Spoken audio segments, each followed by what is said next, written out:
radical Islamic Right. terror, or whatever phrase that you wanted to say, and Trump would just say anything. Trump was just giving them the red meat. They were going, give me something. Give me something that makes sense. Then Trump says something that's probably over the top, Right. but they're going, well, at least it's something. Exactly right.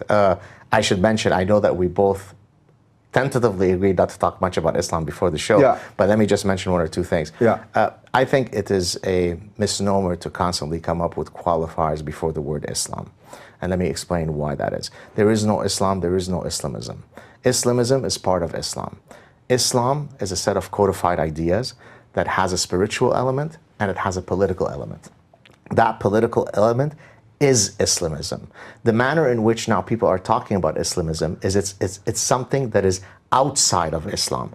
And I understand the reason why people want to do this. It's because they feel as though it's too gauche to frontally attack a religion. So if you attack something that has magically ISM at the end of it, Islamism, that's okay. If you attack Islam, that's not okay. But the reality is, if we're truly going to have a serious and honest conversation about this topic, we have to recognize that it's not radical Islam, it's not Islamism, it's not militant, violent extremism, and every other permutation of a euphemism that you come up with. It's Islam. Now, most people choose to practice a cafeteria version of Islam. They pick the parts that they like, and they ignore the endless parts that they don't like, and that becomes their personal relationship with Islam. Yeah. That doesn't mean... But most people do that with most religions, right? Most people do that with most religions, but Yeah. we don't, you and I and everybody else don't stay up worrying about Seventh-day Adventists. So Right. to the extent that Islam is now on the radar, and we have to talk about it honestly, we have to stop trying to give a free pass to Islam, but the real problem is something else, some variant of it. Okay? Yeah.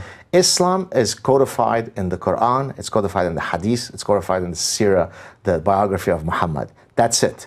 Now, is there a way that I could read those texts and come up with a message of brotherly love and love for Jews? No. That's not Islamism. That's not radical Islam. That's Islam.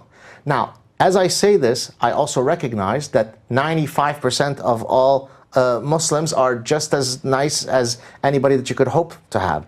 That's not because they practice a gentle version of Islam codified in some other set of texts. That's because they're decent human beings who decide to, like the rest of us, pick and choose which parts apply to their daily lives and not.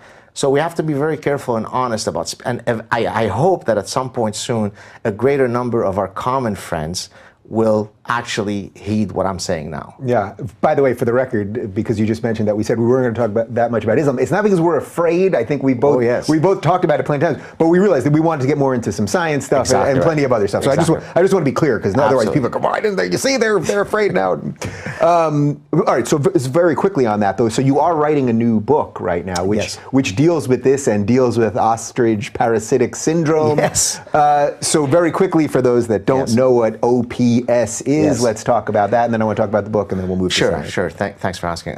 So let me sort of step back and give some analogies. So if you look in the animal kingdom, there are many cases where you have brain worms or pathogens that enter the brain of a particular species, and it renders that species zombified.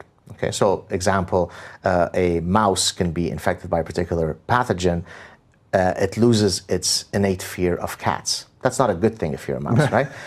There's another type of brain worm that attacks the brains of ungulates, let's say moose or elk or deer, and they become completely zombified, where they just circle in the same spot until these looming predators come and eat them, right? Think of another example. Someone who suffers from anorexia nervosa, right? Their thinking now has become so disordered that even though they only weigh 70 pounds, they look at themselves in the mirror and they genuinely think that they remain grotesquely obese and they need to lose a bit more weight, right? So there are all sorts of ways, there are all sorts of analogies where, whether it be in the human context or with other species, where our brain become hijacked by either disordered thinking or literally a pathogen. So I took these ideas and I argued, well, what could explain the collective psychosis, the collective departure from reason that we see being exhibited in the West? Not only as relating to Islam, but as relating, for example, to the negation of the idea that humans are biological beings, that there are sex differences, that there are male. So this ostrich parasitic syndrome is not only applicable to Islam. And so that's how I came up with that term, to use the metaphor of the ostrich that buries its head, even though it doesn't truly do that, but it's an apt metaphor of denial of reality. Parasitic in that it genuinely parasitizes your brain and you lose your ability to think.